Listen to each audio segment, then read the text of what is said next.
En un palacio envuelto de sombras, donde el deber pesa más que el deseo, una mujer ha amado en silencio durante 9 años, sin ser jamás mirada.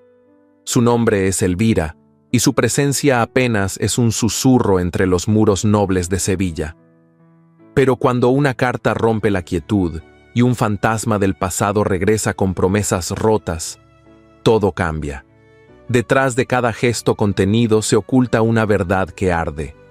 Y un secreto guardado por demasiado tiempo está a punto de salir a la luz.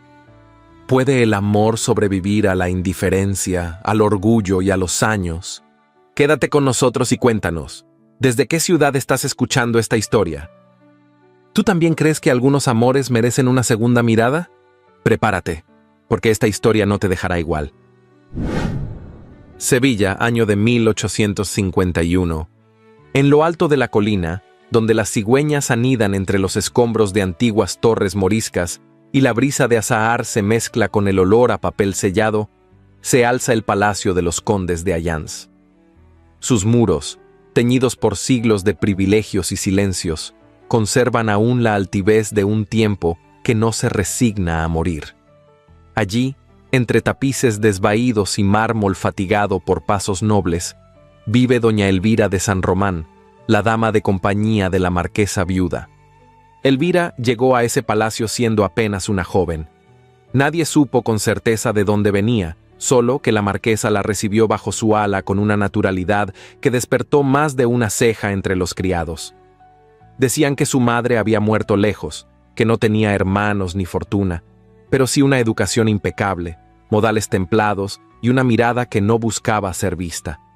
Se convirtió en un fantasma amable entre los corredores, un susurro constante al lado de la señora, una presencia discreta que jamás interrumpía y nunca olvidaba el té a la hora precisa. Tenía 32 años, aunque su rostro mantenía la suavidad de una mujer más joven. Era de tez muy clara, como porcelana sin grietas, con ojos color ámbar oscuro que hablaban incluso cuando su boca callaba. Su cabello, largo y castaño, lo llevaba recogido en un moño bajo, sin adornos, sujeto con simples horquillas de carey. Vestía siempre en tonos suaves, gris perla, lavanda o azul noche. El talle ceñido con corpiño austero, las mangas largas, el cuello alto. Sobre los hombros, un chal de lana liviana que a veces parecía pesar más por las palabras no dichas que por el hilo mismo. Aquella mañana, el palacio aún dormía cuando Elvira recorrió la galería central con una bandeja de loza inglesa entre las manos. La marquesa aún no había llamado, pero ella siempre llegaba antes de ser esperada. Al cruzar el umbral de la alcoba principal, el silencio se hizo más denso. La señora dormitaba sentada en su sillón de terciopelo mostaza, con un rosario entre los dedos y una carta abierta sobre el regazo. Elvira no se atrevió a tocarla. Dejó el té en la mesilla y se retiró con la misma suavidad con la que había entrado. En la antesala, tomó asiento junto a la ventana. Desde allí podía ver el patio central, donde los geranios comenzaban a florecer otra vez. Y también desde allí, sin parecer que miraba, podía ver la figura alta de don Julián de Ayans, el único hijo de la marquesa, descendiente directo del primer conde que levantó los cimientos de aquella casa. Julián vestía una levita oscura y caminaba con paso firme, escoltado por sus pensamientos. Sus botas resonaban con autoridad sobre la piedra húmeda. No la vio, o si la vio, no lo demostró. Elvira bajó la mirada, como lo hacía siempre. Él jamás se detenía ante su presencia, y sin embargo, ella lo seguía amando desde el rincón invisible en que la vida la había puesto. No era un amor impulsivo ni adolescente, era un sentimiento callado, profundo, arraigado en años de observarlo leer en la biblioteca con el ceño fruncido, o volver herido de los campos tras una caída del caballo, sin que nadie más lo notara. Lo había amado cuando volvió desencantado de Madrid, con una sombra nueva en la mirada. Lo había amado incluso cuando lo escuchó mencionar, sin emoción, el nombre de la mujer que una vez fue su prometida. Don Julián nunca le habló más allá de lo necesario. Se refería a ella con corrección, pero sin calidez. y Elvira aceptaba esa distancia como parte de su destino. Sabía que su lugar no era a su lado, sino detrás de la marquesa, entre las sombras donde nacen las confidencias que no hacen ruido. Aquella tarde, la marquesa despertó con súbito vigor. Pidió que se cerraran las cortinas y ordenó a Elvira que se acercara. Con voz grave, cargada de algo que parecía remordimiento, le preguntó: ¿Tú recuerdas a Teresa de Figueroa? Elvira asintió con discreción. Regresará. Ha escrito. Su esposo murió en Cádiz, vuelve a Sevilla y quiere visitar el palacio. Elvira no respondió. No era su lugar opinar, pero la marquesa tomó su mano por un momento, algo que no solía hacer. Las mujeres que esperan demasiado, a veces terminan olvidando quiénes son. Luego soltó su mano y cerró los ojos. Ya no volvió a hablar ese día. Elvira, sola en su alcoba, abrió un pequeño cuaderno encuadernado en tela azul. No era más grande que una mano, y sus hojas estaban llenas de tinta cuidadosamente trazada. Con pulso firme, escribió: Hoy supe que ella regresa, la mujer a quien alguna vez ofreció su apellido, la que lo dejó por otro. Él no lo sabe, pero desde hace 9 años, yo he llevado su nombre en el corazón, sin haberlo pronunciado jamás. Guardó el cuaderno bajo su almohada y apagó la vela. Afuera, la campana de la iglesia dio las 11. La dama invisible cerró los ojos, y con ellos, el umbral de un amor que jamás había sido mirado, pero que ya comenzaba a despertar. La brisa que recorría los naranjales del palacio no traía ese día la frescura habitual de la primavera andaluza. Soplando entre los postigos de madera, se colaba con un leve silbido por las rendijas de los ventanales, como si viniera a anunciar no una estación nueva, sino el retorno de algo que nunca debió volver. Elvira lo presintió desde temprano, cuando bajó las escaleras del ala este y notó que los criados murmuraban con palabras que no alcanzaba a comprender. El ama de llaves llevaba un sobre lacrado entre las manos y se dirigía a los aposentos del joven conde con un paso que delataba más que urgencia. Algo había cambiado. El aire del palacio se había vuelto más espeso. Don Julián se hallaba en la biblioteca, de pie junto al ventanal que daba al jardín de camelias. Vestía una levita azul marino, con el cuello ligeramente desabotonado, como si el nudo de la corbata le asfixiara más de lo usual. Tenía la espalda recta y las manos cruzadas tras ella, pero cuando el mayordomo le entregó la carta, su postura se quebró por un instante, casi imperceptible. Solo Elvira, que observaba desde el umbral con la bandeja del almuerzo, pudo advertir el leve estremecimiento en sus dedos al romper el sello. El silencio de la habitación se volvió denso mientras sus ojos recorrían las líneas escritas. Elvira no se movió. No era su lugar hacerlo sin que él lo ordenara. Desde donde estaba, no podía ver el contenido de la carta, pero lo que sí pudo ver fue el endurecimiento de su mandíbula, la forma en que su expresión se volvió opaca, distante. Cerró la carta con lentitud y la guardó en el bolsillo interior de su chaleco, como quien entierra una daga. «Gracias», dijo sin mirarla. Elvira asintió con una leve reverencia y dejó la bandeja sobre la mesa. Luego se retiró en silencio, como lo hacía siempre. No preguntó, no insistió, pero algo dentro de ella se agitó. Horas después, al atardecer, la marquesa la llamó a sus habitaciones. La anciana yacía recostada entre almohadones bordados con hilos de oro ya apagados por el tiempo. Su rostro, pálido como la cera, contrastaba con el rojo encendido de su chal de seda. Tenía los ojos más vivos de lo usual, lo cual en ella era siempre señal de maniobra. «Teresa de Figueroa regresa a Sevilla», declaró sin más, mientras Elvira le acomodaba las cortinas del dosel. La joven se detuvo un segundo. Solo un segundo. «Lo sé, señora. He oído que su esposo falleció. Murió hace 2 meses en Cádiz. Un marqués aburrido y más viejo que su linaje, pero con apellido suficiente para subirla 2 escalones». La marquesa soltó una risita amarga. «Y ahora vuelve como viuda, joven bella con luto de encaje caro y cuentas que pagar». Elvira bajó la mirada. No era desconocida la historia de Teresa. Había sido la prometida de don Julián. Todos en Sevilla lo sabían, y todos supieron también que, semanas antes de la boda, ella rompió el compromiso para casarse con un noble de título mayor. No hubo escándalo, porque la familia Jans supo guardar silencio. Pero lo que no pudo silenciarse fue la herida que dejó en el joven heredero. A veces las mujeres toman decisiones convenientes, continuó la marquesa, y otras, como tú, Elvira, se quedan en esta casa esperando que el tiempo las vea. Elvira alzó los ojos. No había reproche en su rostro, pero sí una dignidad serena que pocas veces se atrevía a mostrar. Yo no espero, señora. Cumplo mi lugar. La marquesa la miró con cierta ternura disfrazada de ironía. Eso dices tú, pero los ojos hablan, muchacha. Los tuyos lo han dicho desde hace años, aunque él no los haya visto jamás. La conversación no siguió. La marquesa cerró los párpados y pidió té. Elvira, al salir, sintió un vacío en el estómago que no tenía relación con el hambre. Esa noche, mientras la casa dormía, ella encendió la lámpara de aceite en su habitación. Tomó su pequeño cuaderno azul y escribió con letra firme, como si al hacerlo pusiera orden al corazón. Hoy supe que ella vuelve, la que una vez fue suya, la que lo dejó por un título, por una corona prestada. Yo nunca he sido suya, ni por un instante, ni siquiera por error, y sin embargo, lo he amado en silencio durante 9 años, y cada día ha sido más profundo que el anterior.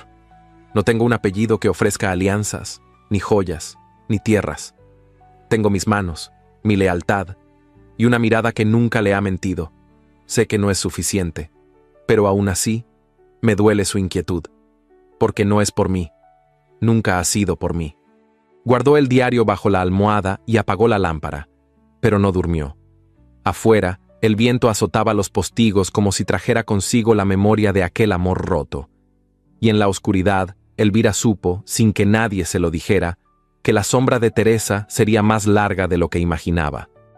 A la mañana siguiente, mientras disponía las flores del salón, Elvira vio pasar a don Julián por el pasillo central. Llevaba el rostro serio, la mirada perdida. Al pasar junto a ella, no dijo palabra, pero sus ojos se desviaron apenas hacia su figura. Por un segundo, como un parpadeo leve en medio de la rutina, la miró. No con ternura ni con afecto, sino con ese desconcierto que precede al recuerdo. Como si ella, por un instante, le recordara algo que había olvidado. Fue un segundo, y luego, nada. El sonido de sus botas desapareció escaleras arriba. Elvira contuvo el aliento, y solo cuando estuvo sola, respiró. En la esquina del salón, el mayordomo colocaba los candelabros sobre el aparador. Con voz neutra comentó: «La señorita de Figueroa llegará el domingo. El señor conde ha ordenado que se le prepare la habitación del ala sur». Elvira no respondió. Su rostro se mantuvo sereno, pero al mirar el reflejo en el cristal de la ventana, supo que había algo distinto en sus ojos. Una sombra que no estaba allí el día anterior. Una sombra que solo aparece cuando el corazón comprende, con la certeza más cruel, que el tiempo que se creyó aliado, quizá siempre fue enemigo. Y así, mientras la ciudad se vestía de jacarandas y el palacio se preparaba para recibir a la viuda ilustre, Elvira continuó su andar callado, su labor precisa, su presencia invisible. Nadie imaginaba, ni siquiera él, que la mujer que lo amaba desde el silencio acababa de comenzar su batalla más difícil, no contra la otra, sino contra su propia resignación. La luz de la mañana apenas se atrevía a filtrarse entre los pesados cortinajes del dormitorio principal, como si la casa entera supiera que el tiempo se estaba acabando.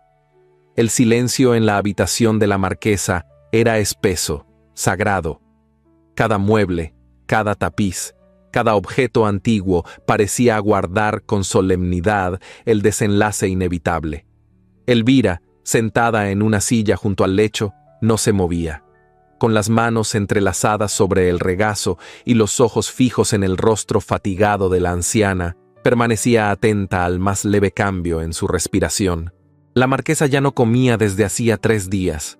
A veces murmuraba cosas ininteligibles, otras veces pedía agua con un hilo de voz, y en raras ocasiones abría los ojos con una lucidez que dolía más que la fiebre. Elvira la cuidaba sin descanso. No había otra dama en la casa que supiera interpretar con tanta precisión sus gestos, su ritmo, sus silencios. Ni siquiera los médicos se atrevían a dar más pronósticos. Solo se intercambiaban miradas graves y hablaban de confort, de descanso, de resignación. Aquella mañana, entre sopor y jadeos, la marquesa abrió los ojos y sus dedos buscaron con dificultad los de Elvira. La joven acercó la silla, tomándolos con suavidad. ¿Estoy aún aquí?, preguntó la anciana con un leve temblor. Sí, señora, aquí está. ¿Tú también? Sí, no me he ido. La marquesa sonrió apenas. Siempre tan callada, Elvira, siempre tan exacta, como un reloj que no falla. Sus ojos se humedecieron. Cuando me vaya, esta casa será un eco, y tú quedarás atrapada en él. Elvira no respondió. Solo bajó la mirada. Pero la marquesa insistió. Prométeme que no te dejarás consumir por los muros, que no seguirás sirviendo donde nadie ve tu alma. Elvira cerró los ojos por un instante. No tengo otro hogar, señora. Tienes más que eso, dijo la marquesa con fuerza inesperada. Tienes memoria, tienes voz, aunque no la uses. Y tienes un corazón que ha sido más noble que muchos apellidos. Fue la última vez que hablaron con claridad. Esa misma noche, la fiebre se apoderó de la marquesa. Murmuraba nombres antiguos, recordaba canciones de infancia, confundía los tiempos. Elvira no se apartó ni un segundo de su lado.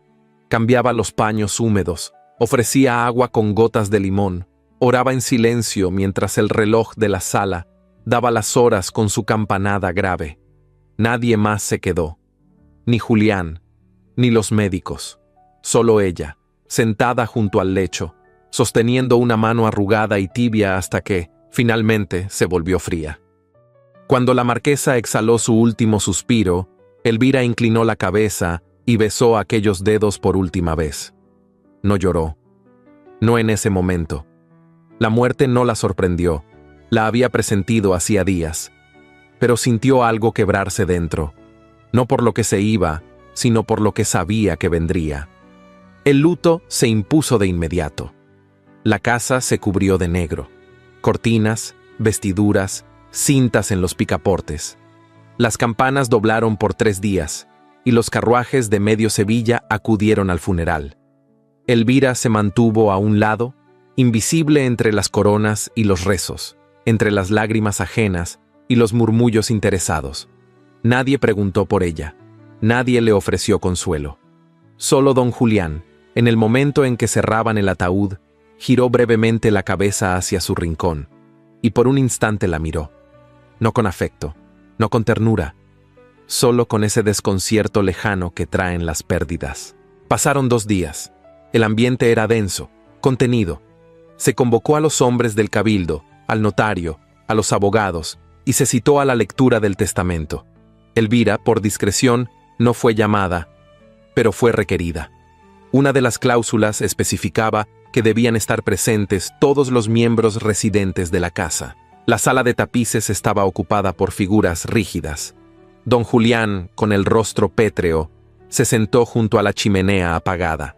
2 tías lejanas, vestidas de negro profundo, cuchicheaban al fondo. Elvira, con un vestido de luto sin adornos y un chal de lana sobre los hombros, permanecía de pie junto al aparador. Nadie le ofreció asiento. El notario, un hombre menudo y meticuloso, leyó en voz alta. La voz le temblaba apenas, como si temiera que cada palabra revelara una grieta. Por la presente, declaro que mi hijo, don Julián de Ayans y Sotomayor, heredará el título y las tierras conforme al linaje de la casa, siempre que cumpla con la siguiente condición. Deberá contraer matrimonio dentro del plazo de 1 año con una mujer honrada, nacida en Sevilla, residente de esta casa y de reputación intachable. Hubo un murmullo inmediato. Los rostros se volvieron hacia Julián, cuya expresión no cambió en lo más mínimo. Luego, lentamente, algunas miradas se desviaron hacia Elvira, pero ninguna se detuvo lo suficiente como para sugerir lo evidente. Ella no parpadeó. Mantuvo la frente alta, las manos cruzadas, el alma suspendida. El notario continuó con otros bienes menores, con disposiciones de objetos, joyas, libros, muebles, pero Elvira ya no escuchaba. Sus oídos solo repetían esa frase. Nacida en Sevilla, residente de esta casa, de reputación intachable. 3 condiciones, 3 verdades, y sin embargo, ninguna pronunciada en voz alta. Don Julián no dijo una sola palabra. Esa misma tarde, los carruajes rodaron por la entrada principal. Teresa de Figueroa llegó como quien no regresa, sino reaparece. Vestía un traje de luto francés, con crinolina amplia y encaje negro bordado en plata. Su sombrero, pequeño y altivo, apenas dejaba ver los rizos rubios perfectamente colocados sobre la frente.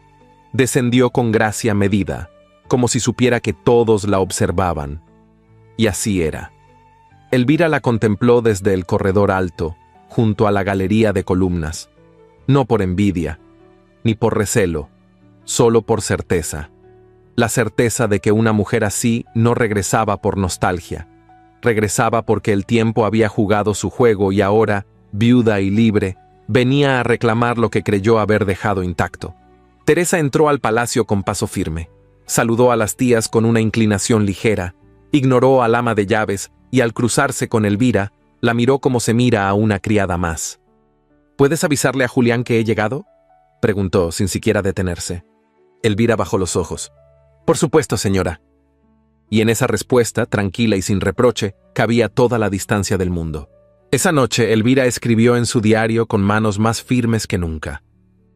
La marquesa se ha ido, y con ella, una parte de lo que me anclaba a esta casa. Pero quedo yo. Aún estoy aquí.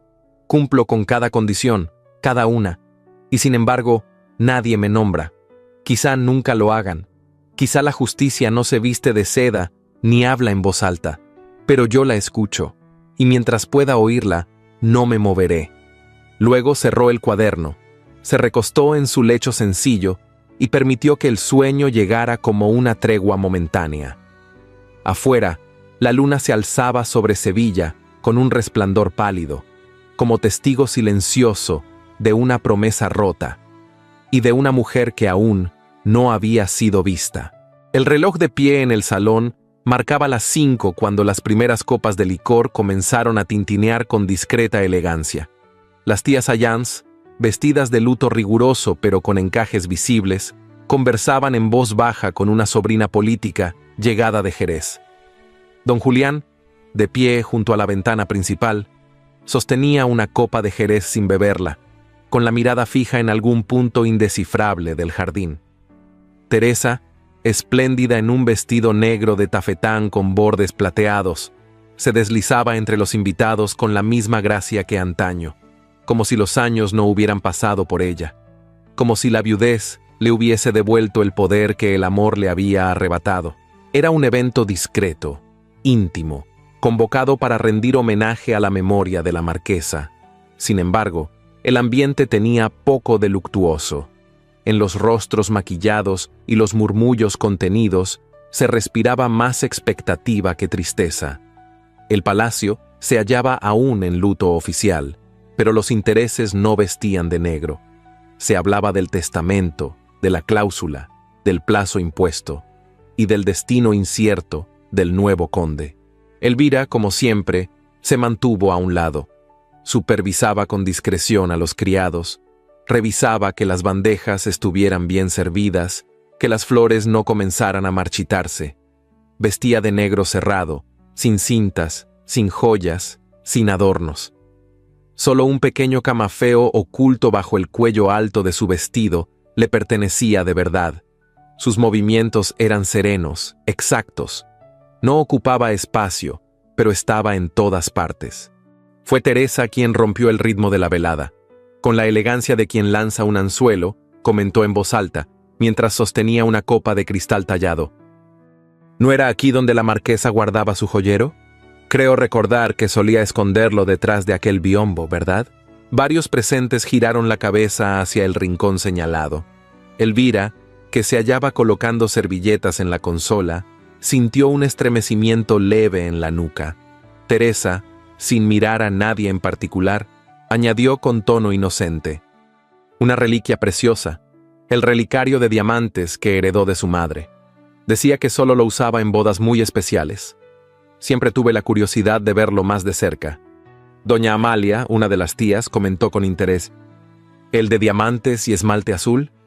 La última vez que lo vi fue en la misa de difuntos de su esposo. Después de eso, desapareció. Nadie volvió a mencionarlo. El silencio que siguió fue incómodo. Los criados intercambiaron miradas. Elvira se mantuvo erguida, pero ya no movió las manos. Teresa entonces sonrió y, mirando hacia Julián, dijo con una dulzura que no lograba disimular el filo: solo alguien con acceso a sus aposentos podría haberlo tomado, ¿no es cierto? La frase quedó suspendida en el aire como una hoja detenida antes de caer. Nadie respondió. Elvira sintió como todas las miradas la atravesaban. No hubo nombre, no hubo acusación directa, pero las palabras eran innecesarias. La sugerencia flotaba con peso propio. Don Julián dejó la copa sobre la repisa sin decir nada. Se volvió y salió del salón sin pronunciar palabra. Elvira, pálida pero firme, continuó su labor. Sin embargo, ya no era invisible. Por primera vez en años, era vista. No como dama, no como sirvienta, sino como sospechosa. Al anochecer, uno de los criados se le acercó con una voz casi susurrada: «El señor conde desea verla en la biblioteca». Elvira asintió y caminó por los pasillos oscuros con pasos contenidos. El silencio de la casa era ahora más frío, más hostil. Al llegar, lo encontró de pie, junto al escritorio, con los brazos cruzados.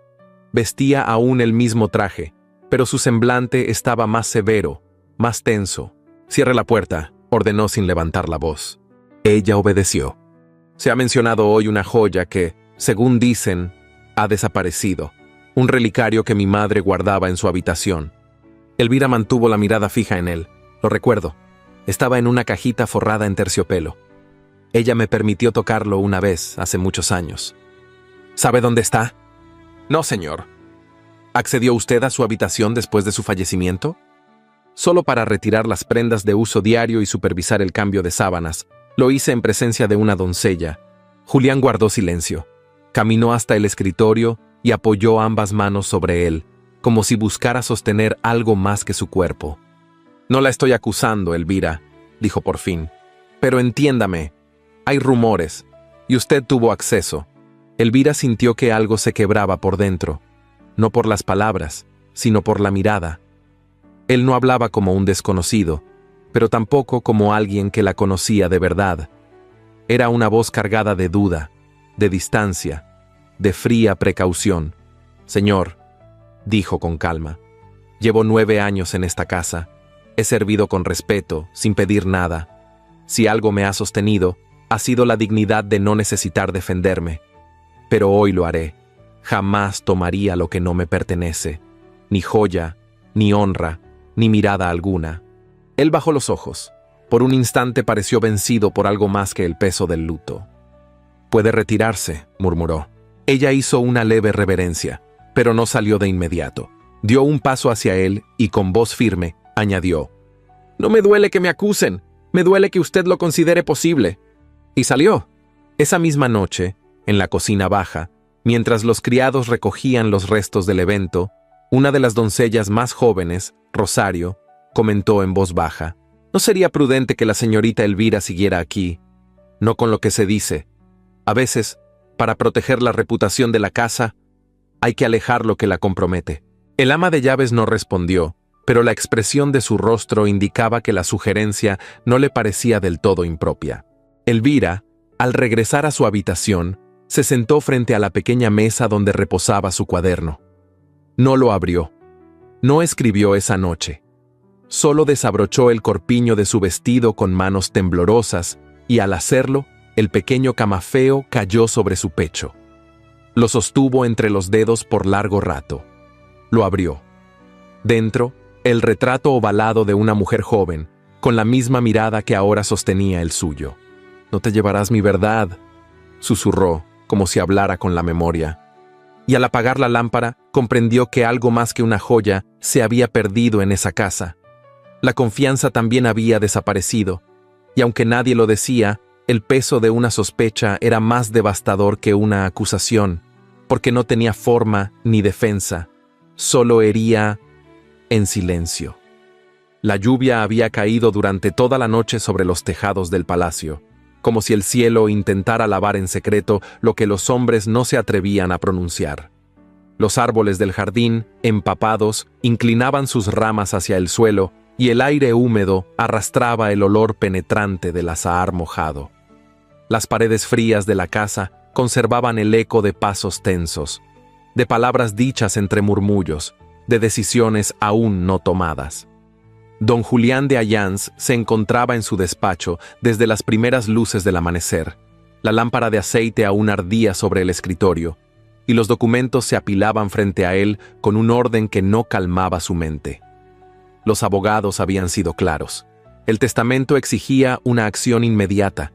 El tiempo corría, y con cada día que pasaba, las miradas del cabildo, de la familia y de los acreedores comenzaban a pesar más que el luto reciente. El matrimonio ya no era un asunto de corazón, sino de legitimidad. Si no cumplía con la cláusula, no solo perdería las tierras, sino también el control sobre los arrendamientos, los viñedos y el nombre mismo de su estirpe.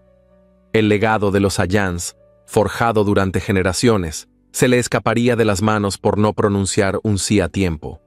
«Tiene usted 1 año», le había dicho el notario. Pero con las presiones actuales convendría resolverlo antes de la primavera. Sevilla no espera. Y los títulos vacíos se hunden. Julián cerró los ojos. Sentía la fatiga anidada en la nuca, como si los días lo envejecieran en silencio. Desde que su madre partió, todo había sido prisa, deber y expectativas.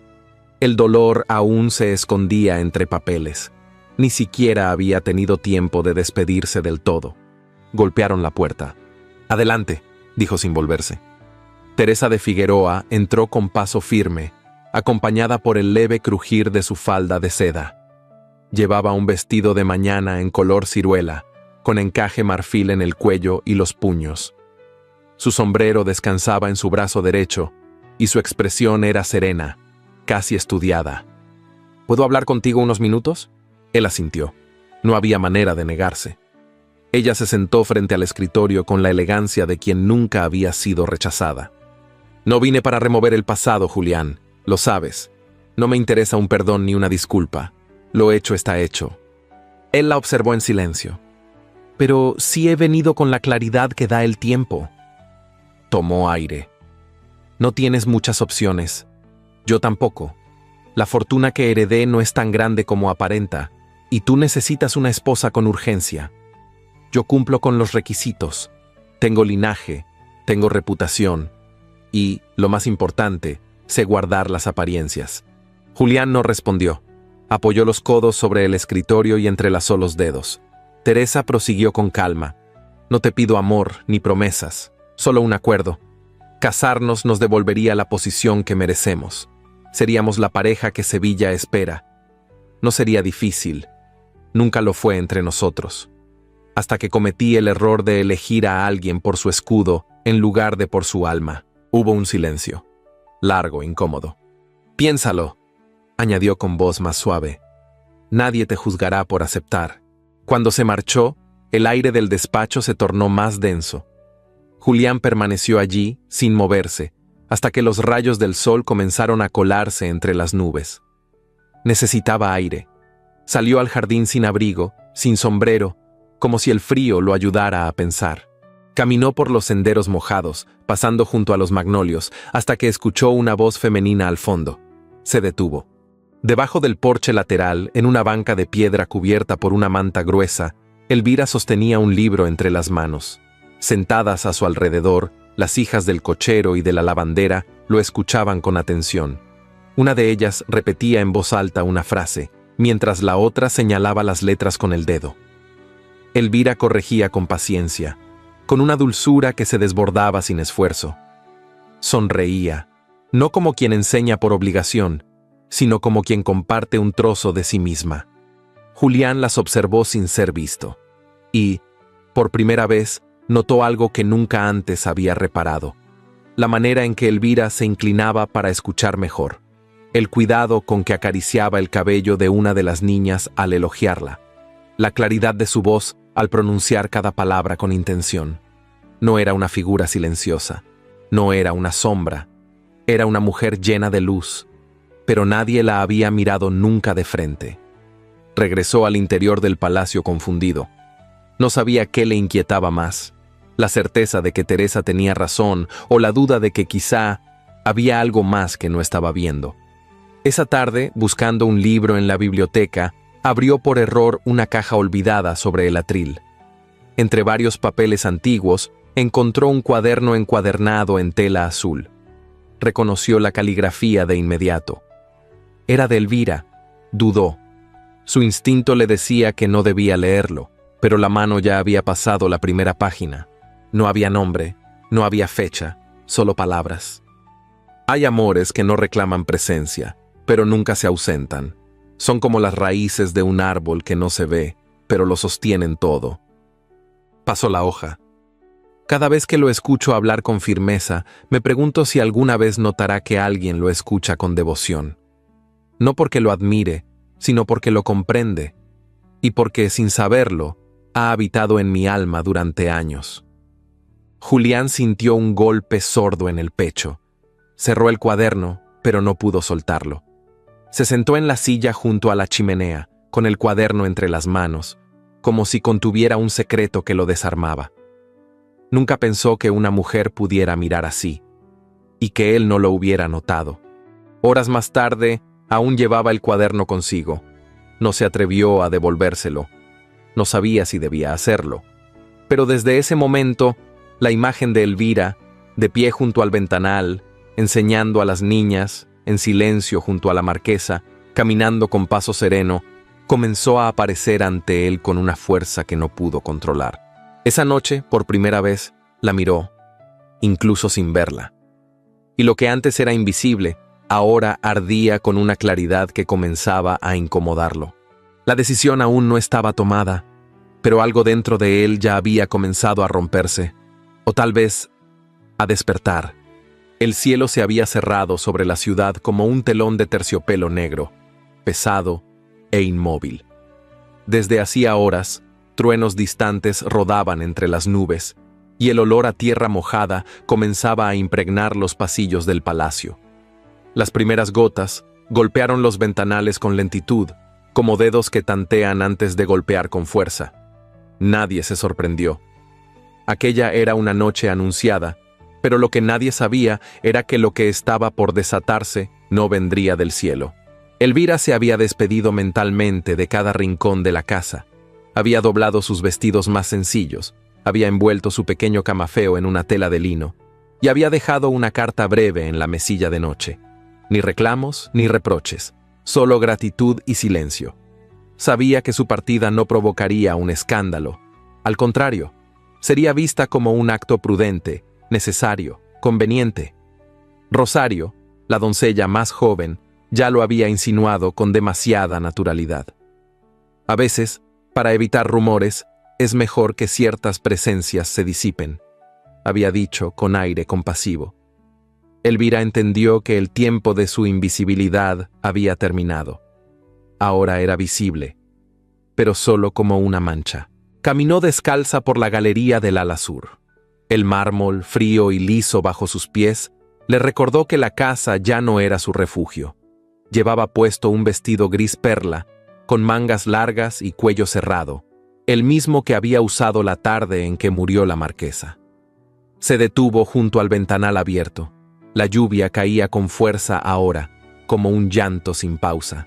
El jardín, iluminado por ráfagas de relámpagos, parecía un cuadro suspendido entre la furia y la belleza. Elvira apoyó la frente contra el marco de madera y cerró los ojos. No lloró. Ya no quedaban lágrimas. Detrás de ella, unos pasos firmes rompieron el murmullo del agua. No se volvió. Sabía quién era. ¿Se va a marchar sin despedirse? La voz de Julián era grave, contenida, como si cada palabra le costara. Elvira respiró hondo antes de hablar. Nadie me ha pedido que me quede. Yo sí. Ella giró lentamente. La luz de la tormenta iluminó su rostro con un resplandor plateado. Tenía los ojos húmedos, pero no derrotados. Después de todo lo que se ha dicho, después de ser señalada por algo que no hice, ¿ahora me pide que me quede? Sé que no fue usted. Elvira mantuvo la mirada fija en la suya. No había ira, pero sí una herida que no podía disimularse. No lo supo cuando más lo necesitaba. Dudó de mí.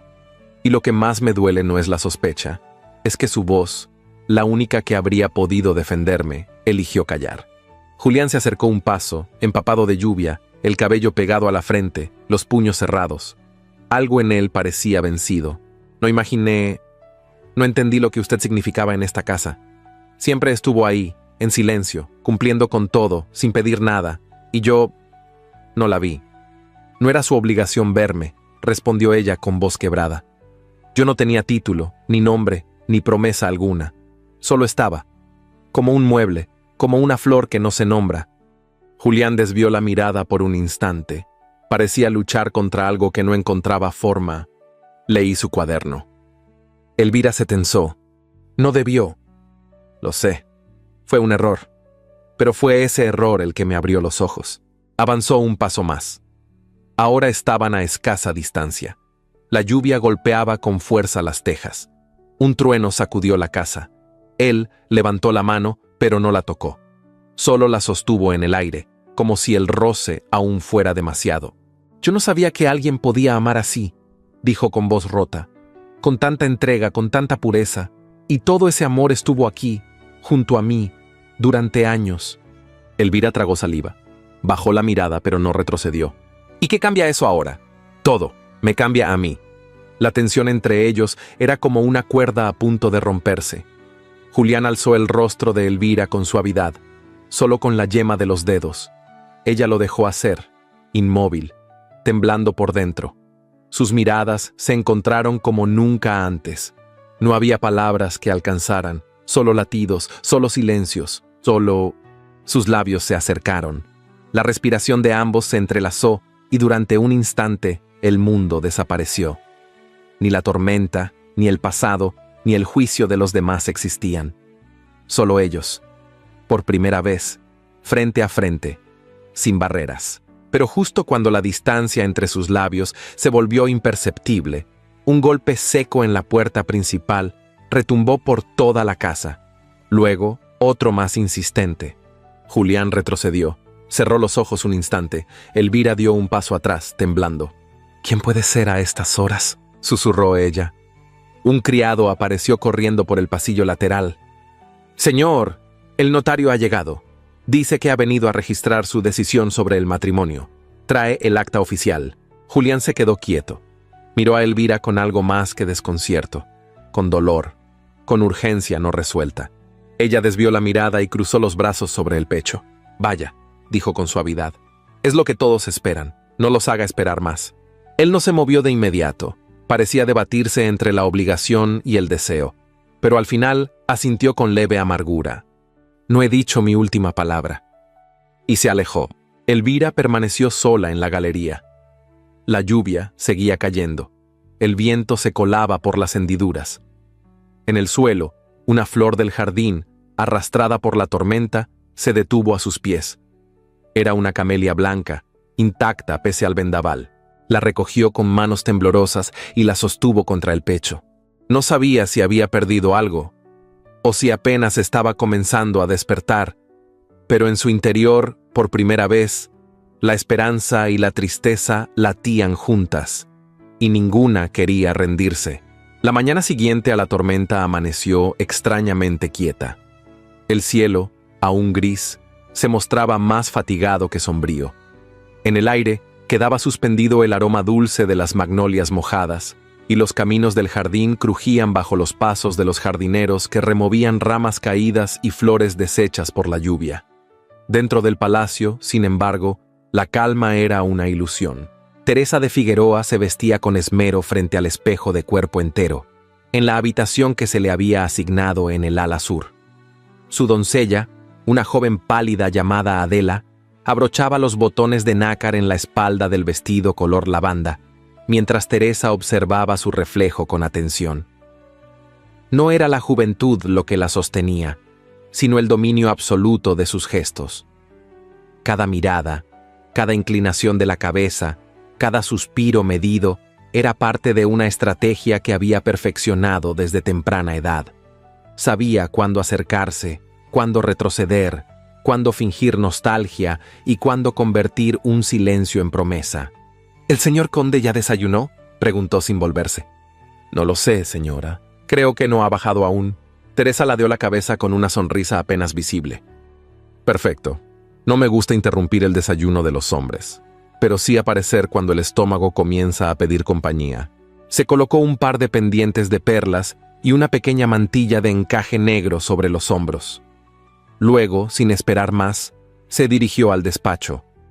Don Julián estaba de pie junto al gran ventanal que daba a los naranjales. La luz gris lo envolvía en un halo apagado. Vestía con la sobriedad habitual. Levita oscura, camisa almidonada, sin corbata. Al escuchar la puerta abrirse, giró apenas el rostro. «Buenos días», dijo Teresa con voz suave. «Espero no ser inoportuna». «Adelante», respondió él sin emoción. Ella caminó con paso ligero y se detuvo cerca del escritorio. Dejó que el silencio se extendiera unos segundos antes de hablar. ¿Recuerdas aquella tarde en Granada? Cuando fingimos estar perdidos para alejarnos del grupo y terminamos bajo la lluvia. Julián no respondió. Su mirada se mantuvo distante. «Yo nunca te olvidé, Julián», añadió con tono bajo, casi íntimo. «Ni en mi matrimonio, ni en mis noches más frías. Solo cometí un error que ya no quiero seguir pagando». Julián se volvió completamente. Sus ojos oscuros y firmes la atravesaron con una claridad inquebrantable. «No vine aquí por recuerdos», dijo él, «ni por nostalgia. Esta casa no necesita fantasmas, necesita verdad». Teresa sintió un leve sobresalto, pero su orgullo no la dejó retroceder. «Y yo he sido siempre honesta contigo, hasta en mi error». «¿Estás segura?», preguntó Julián, caminando lentamente hacia el escritorio. Ella no respondió. Él abrió uno de los cajones con calma y sacó una pequeña caja de terciopelo. La colocó sobre la mesa. Teresa palideció. «Este relicario», continuó él, «fue hallado anoche entre tus pertenencias, oculto en un doble fondo de tu baúl.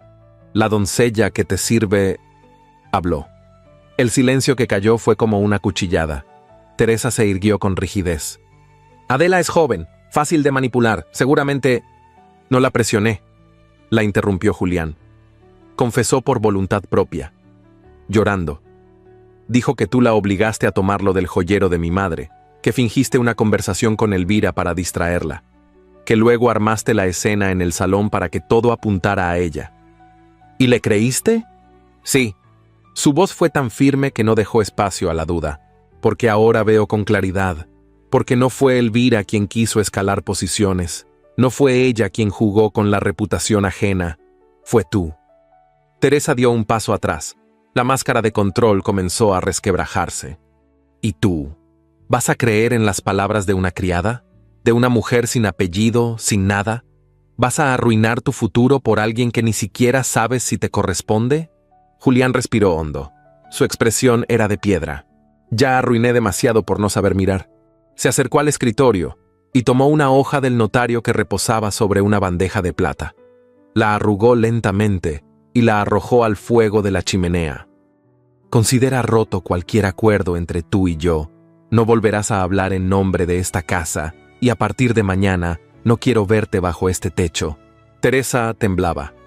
Nunca había sido rechazada con tanta frialdad. Sin decir más, se dio media vuelta y salió del despacho. El taconeo de sus botas sobre el mármol fue lo último que dejó atrás. Horas después, el rumor ya corría entre las paredes del palacio. Los sirvientes hablaban en voz baja. Algunos celebraban en silencio. Otros observaban con ojos de asombro la caída de la mujer que parecía invencible. Pero fue Rosario, la doncella que solía murmurar a espaldas de Elvira, quien llevó la noticia más allá. Durante una visita a la casa de su tía, reveló lo sucedido en presencia de una dama vinculada al círculo social de Sevilla. En pocos días, los cafés más elegantes y las tertulias más influyentes hablaban de la defensa pública que don Julián había hecho de Elvira.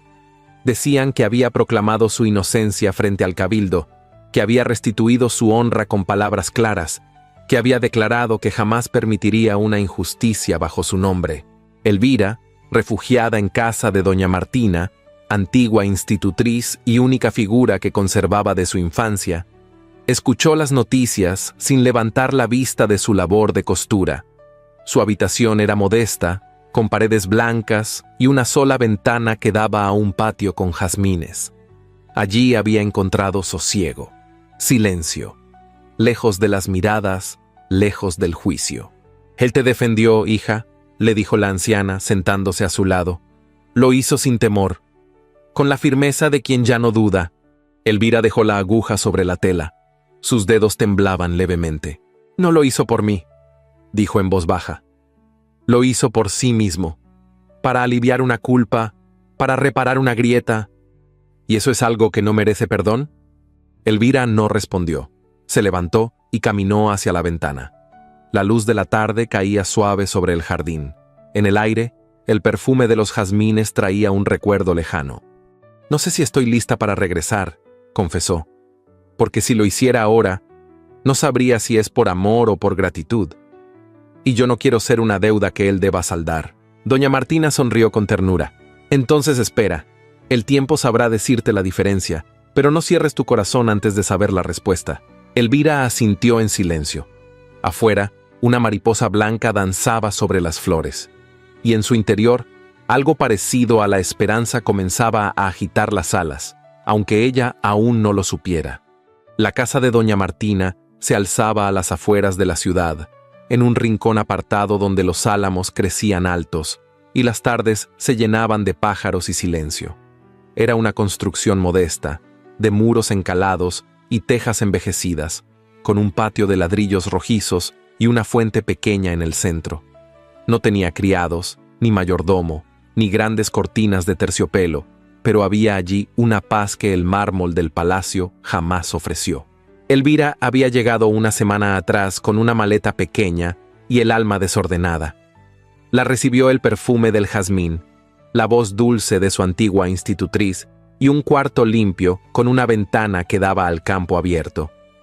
Por primera vez en muchos años, no despertaba al sonido de las campanas del servicio ni al eco de pasos ajenos. Su vida se había reducido a lo esencial: el hilo, la aguja, el pan caliente por las mañanas y las cartas que aún no se animaba a escribir. Doña Martina, de rostro sereno y manos aún firmes a pesar de los años, la había acogido como a una hija tardía, sin preguntas, sin exigencias, solo con una taza de té caliente y una manta sobre los hombros. «Aquí no necesitas ser nada, Elvira, ni dama ni sombra, solo tú», le dijo una noche, mientras bordaban junto al fuego. Durante los días siguientes, Elvira comenzó a bordar pañuelos por encargo, a restaurar encajes antiguos, a coser iniciales en servilletas de lino para las familias de buena reputación que aún recordaban los modales de doña Martina. Las manos de Elvira, finas y acostumbradas al cuidado, se adaptaron con naturalidad a la labor, y en el ritmo del hilo encontró una forma de ordenar sus pensamientos. Había momentos de silencio prolongado en los que su mente regresaba al pasado. Veía el jardín del palacio bajo la lluvia, el rostro de Julián iluminado por la tormenta, el roce apenas insinuado de sus dedos sobre su mejilla. Pero enseguida sacudía esos pensamientos como quien aparta el humo de una vela. No quería que la nostalgia tomara el lugar que tanto le costaba recuperar. Una mañana, mientras colgaba la ropa lavada en el patio, doña Martina se le acercó con una carta entre las manos. La dejó el mensajero del mercado. «No tiene remitente, pero sé quién la mandó». Elvira la sostuvo con dedos temblorosos. El sobre era sencillo, sin adornos, pero el trazo firme de su nombre le erizó la piel. No la abrió. La guardó en el cajón de su mesa y salió al jardín. Aquella tarde, mientras cosía en el porche, un trote de caballo se escuchó a lo lejos. Al principio creyó que era un vecino, pero el sonido se volvió más firme, más decidido. Se levantó lentamente, con el corazón desacompasado, y cuando cruzó el umbral de la puerta, lo vio. Julián estaba allí, de pie, a unos metros de ella. No llevaba levita ni bastón. No portaba anillo de sello, ni escolta, ni expresión de nobleza ofendida. Iba con una camisa blanca arremangada, un chaleco sencillo y botas polvorientas. El cabello, más largo de lo usual, caía sobre su frente. Sus ojos, sin embargo, eran los mismos, aunque distintos. Había en ellos una humildad que jamás le había conocido. «Perdón por llegar sin anunciarme», dijo él, sin moverse. Elvira lo observó con serenidad. No había ira en su rostro, tampoco sorpresa, solo una calma que dolía. «¿Qué hace aquí?»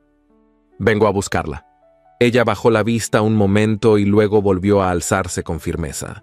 «Ya no pertenezco a ese mundo». «Yo tampoco». La respuesta la descolocó.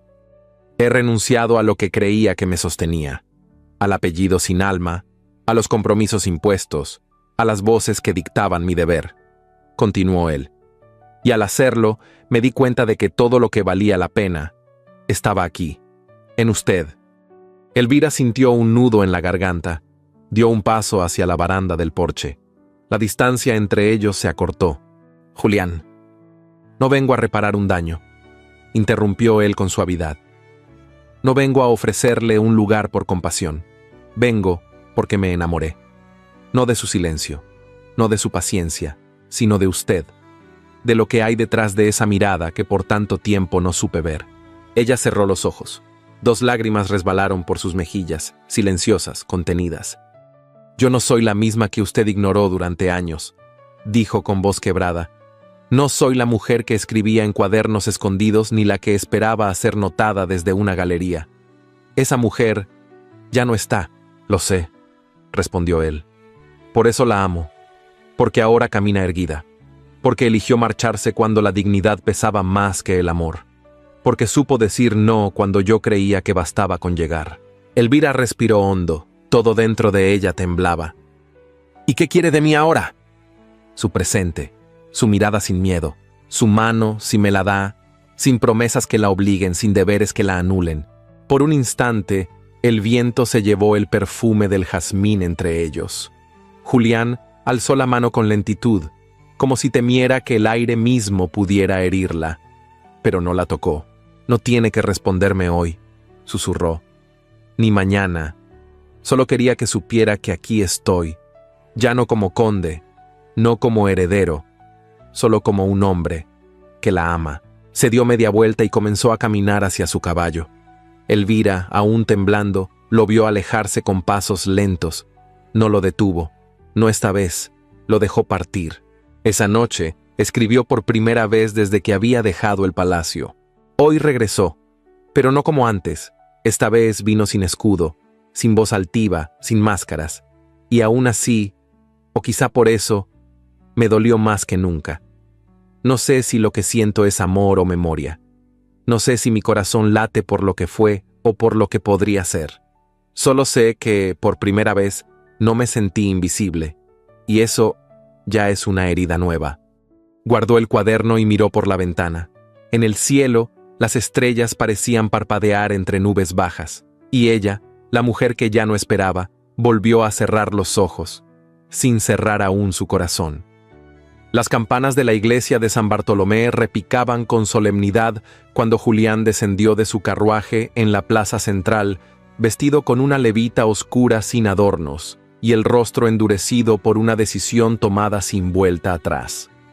Su andar era firme, pero sus ojos llevaban el peso de semanas de silencio y reflexión. Aquel hombre, que había vivido entre mármoles y promesas vacías, ya no estaba. Lo que quedaba de él era apenas la sombra de un título y el eco de una culpa que no hallaba descanso. El sol de media mañana acariciaba los adoquines con tibieza, mientras una brisa ligera sacudía las ramas de los naranjos. Nadie lo escoltaba, ningún criado le abría paso. Caminaba solo hacia el edificio del cabildo, donde lo esperaban miembros del consejo, notarios y señores de la nobleza sevillana. Al cruzar el umbral, no saludó a nadie. Su presencia imponía un silencio más elocuente que cualquier palabra. En el interior del salón principal, las columnas altas parecían mirar con desdén a quienes ocupaban los bancos de madera tallada. Julián se detuvo frente a la mesa mayor. Dejó su sombrero a un lado y colocó un documento sobre la superficie barnizada. «Hoy renuncio», dijo con voz grave, «a la mitad de la herencia recibida de mi madre, a las tierras en Villaverde, a las rentas del cortijo de las monjas y al título menor que me ofrecieron en la última audiencia real». Un murmullo inquieto recorrió la sala. El notario alzó la vista con expresión atónita. «¿Desea usted dejar constancia pública de esto, señor de Ayans?» «No deseo», replicó Julián. «Es mi deber. Y deseo que también quede constancia de que la señorita Elvira de San Román, residente de esta casa por más de una década, fue víctima de una acusación infame, falsa, y que jamás existió prueba ni fundamento para mancillar su nombre». Uno de los caballeros presentes intentó intervenir, pero Julián alzó la mano y lo silenció con un solo gesto. «El nombre de una mujer no es moneda de intercambio», prosiguió. «Yo callé cuando debí defenderla, dudé cuando debí confiar, y ahora hablo, porque si algo me queda de honor, lo entregaré entero a su dignidad». Su voz, aunque controlada, tenía una vibración contenida que atravesaba los muros. Los presentes no supieron cómo reaccionar.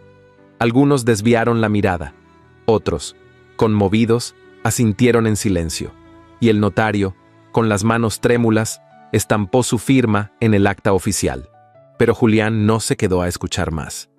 Salió del salón sin recoger su sombrero, como si aquello también fuera parte de lo que debía dejar atrás.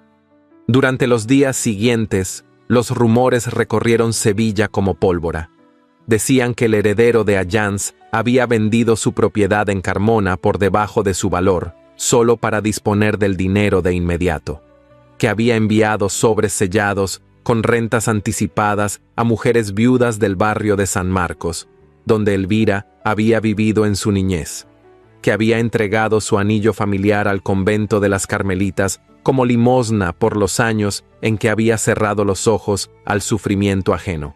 Y en una de esas tardes suaves de primavera, mientras doña Martina tejía bajo el emparrado y Elvira preparaba té con sus propias manos, la noticia llegó de forma inesperada.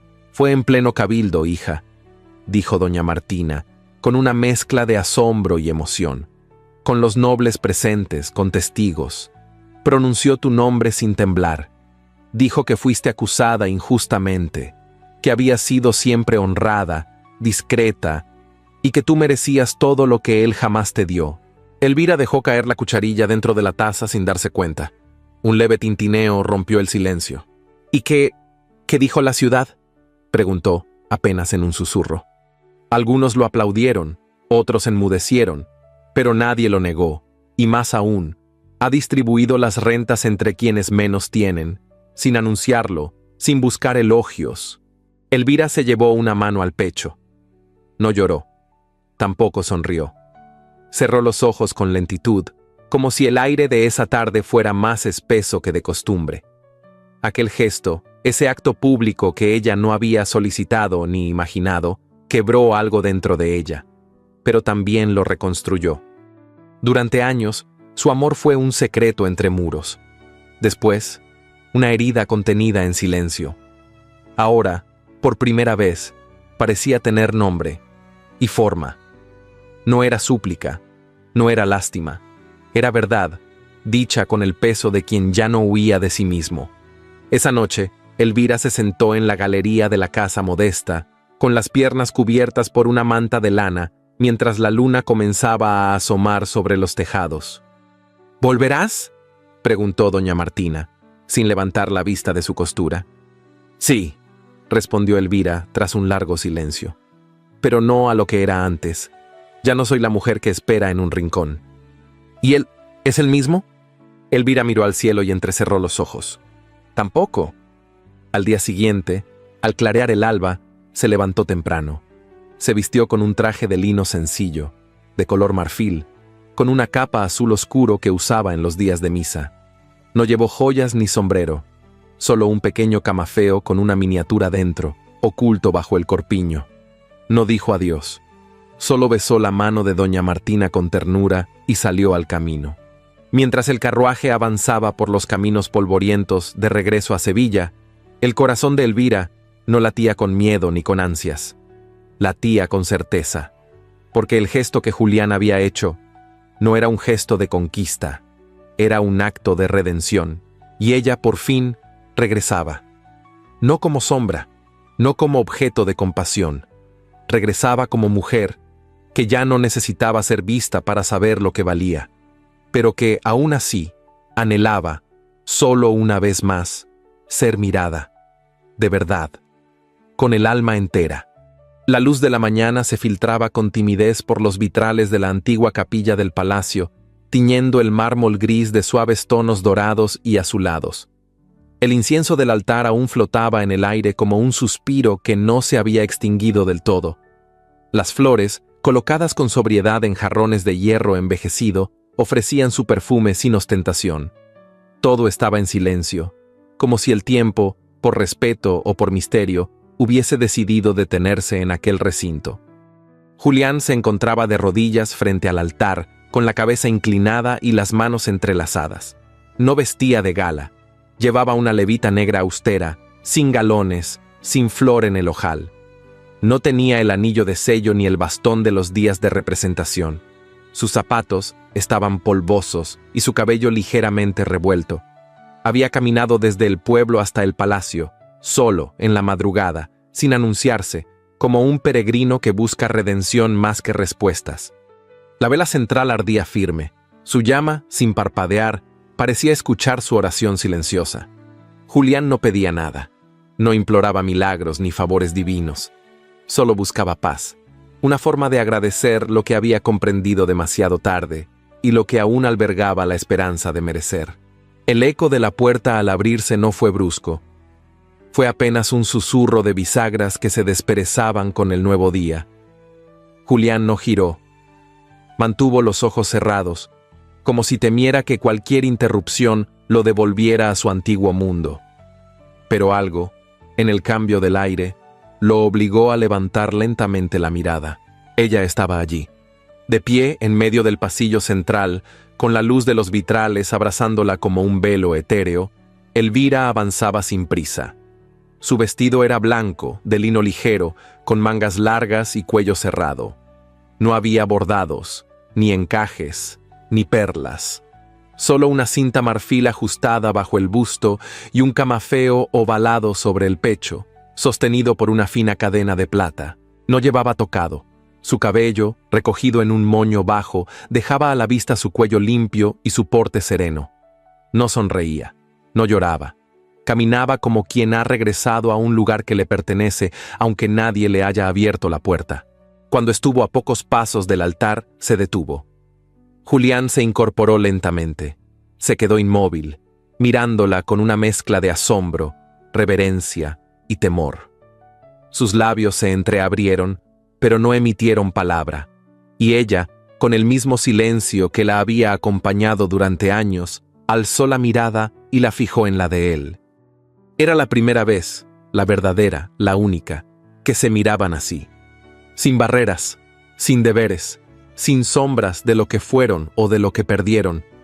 Solo eran un hombre y una mujer, dos almas reconocidas, al fin sin disfraz. En los ojos de Julián había una súplica sin voz. En los de Elvira, la respuesta callada de quien ha aprendido a esperar sin doblegarse. Él dio un paso. Ella no se movió, no hacía falta. Cuando las manos de Julián buscaron las suyas, no hubo temblor ni duda. Las tomó con la lentitud de quien desearía no soltarlas jamás. Ninguna palabra fue pronunciada. Ninguna promesa fue exigida. Detrás de ellos, el padre Esteban, anciano capellán del palacio, testigo de tantas uniones por conveniencia y despedidas por obligación, los observaba desde un banco lateral. Había sido convocado horas antes, sin explicación. Solo le dijeron que acudiera, sin sotana festiva, sin sermón preparado. ¿Están listos?, preguntó con voz suave, sin acercarse. Julián asintió. Elvira bajó la cabeza con dignidad. Y así, en aquella capilla sin música ni testigos, sin coronas ni familias extendidas, el lazo fue bendecido. No hubo intercambio de anillos ni lectura de votos, solo una oración breve y las manos entrelazadas que no se soltaron en ningún momento. Cuando el padre Esteban pronunció la frase final, no hubo aplausos, solo el murmullo del viento filtrándose por los vitrales y el crujido leve de las maderas antiguas del altar. Julián y Elvira permanecieron unos instantes más, de pie, frente al Cristo que los miraba desde lo alto con expresión serena. Él la miró y esta vez lo hizo como si fuera la única mujer que hubiese existido jamás. Como si por fin hubiera comprendido que el amor no se impone, ni se mendiga, ni se pospone. Se ofrece, se honra, se aprende a merecer. Elvira le devolvió la mirada, no como quien se rinde, sino como quien elige. Y en ese cruce de miradas se cerraron 9 años de silencio, de espera, de renuncia y también de fe. Más tarde, mientras los últimos rayos del sol descendían sobre los jardines interiores del palacio, ella se instaló en una habitación pequeña junto a la biblioteca. No quiso la alcoba principal ni los antiguos privilegios. Eligió un espacio sencillo, con vista a los naranjos.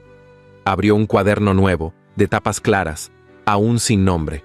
Tomó su pluma con manos tranquilas y escribió, con la letra firme de quien ya no tiembla. Hoy, después de 9 años, él me miró, y no apartó los ojos jamás. Cerró el cuaderno, no lloró, tampoco sonrió, solo respiró hondo, como quien, por fin, ha llegado a casa. El patio interior del antiguo palacio de Allianz se había transformado. Ya no había criados corriendo entre las columnas, ni carruajes esperando frente al zaguán. Las fuentes seguían cantando con su murmullo de siglos, pero las flores que ahora adornaban los arriates no eran de jardineros asalariados, sino cultivadas por manos pequeñas y curiosas. Una niña de 7 años corría descalza entre los naranjos en flor, con el cabello suelto y una muñeca de trapo abrazada al pecho. Su risa, clara como la primavera, cruzaba los corredores hasta la biblioteca, donde una mujer sentada junto a la ventana bordaba en silencio. Elvira ya no era la dama invisible. Su cabello, salpicado ahora con hebras de plata, caía recogido en un moño más sencillo, más libre.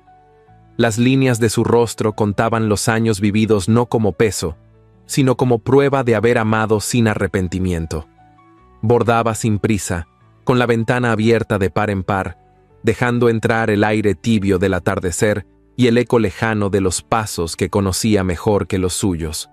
Julián entró sin anunciarse, como solía hacerlo cuando no deseaba ser el señor del lugar, sino solo el hombre que eligió no mirar nunca más a otra mujer. Su levita colgaba del antebrazo y traía una rosa blanca recién cortada. La depositó, en silencio, sobre la mesa. Elvira levantó la vista y sonrió, con esa dulzura mansa que el tiempo no logró apagar. ¿Otra para mi diario?, preguntó ella.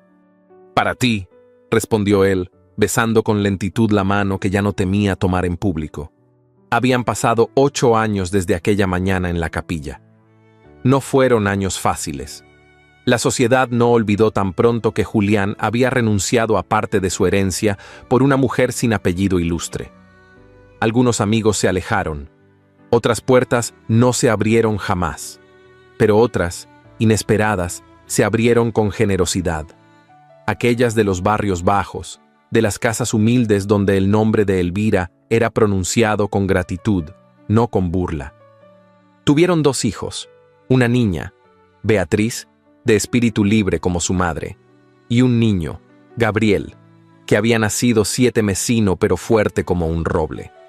La casa ya no era una corte silenciosa, sino un hogar ruidoso, lleno de libros abiertos, pasos diminutos, juguetes de madera y olor a pan recién horneado. Doña Martina, la institutriz retirada, vivía con ellos, sentada casi siempre en el corredor con un chal sobre los hombros, contando historias de otros tiempos a los nietos que adoptó como suyos. Su vista estaba nublada, pero su lengua seguía tan aguda como siempre. Teresa de Figueroa, en cambio, pagó un precio más alto que el de la soledad. Tras el escándalo del relicario y la ruptura del compromiso, fue rechazada por el círculo social que antes la veneraba. Se casó con un viudo adinerado en Cádiz, pero su vida se tornó amarga y aislada. Las cartas que alguna vez envió a Julián no fueron respondidas. Ninguna contenía disculpas. Elvira jamás pidió venganza. Nunca pronunció su nombre con rencor. Para ella, el olvido era castigo suficiente. La sociedad sevillana cambió también. El gesto público de Julián, ese acto que algunos habían tachado de locura, abrió una grieta en el rígido muro del clasismo. Otros nobles comenzaron a mirar con más cuidado a los suyos, a honrar las virtudes antes que los apellidos. Se fundaron escuelas, se acogieron a viudas sin dote, y lentamente las mujeres como Elvira dejaron de ser invisibles. Esa tarde, mientras el sol caía sobre las tejas, Elvira subió al desván. Allí guardaba sus diarios, los antiguos y los nuevos. Tomó uno de los primeros, amarillento por el tiempo, y lo hojeó con ternura. En una de las páginas, escrita con letra temblorosa, leyó: «Hoy, después de 9 años, él me miró, y no apartó los ojos jamás». Lo cerró con suavidad y lo devolvió a su lugar. Luego, tomó el cuaderno actual y comenzó a escribir una nueva entrada. «Han pasado 8 primaveras desde aquella mañana. Él sigue mirándome igual. A veces en silencio, a veces con palabras que no necesita pronunciar.